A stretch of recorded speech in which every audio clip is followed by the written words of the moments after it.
For God so loved the world, that He gave His only begotten Son.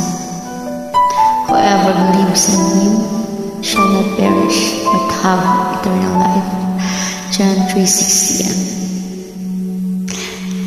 Nais ko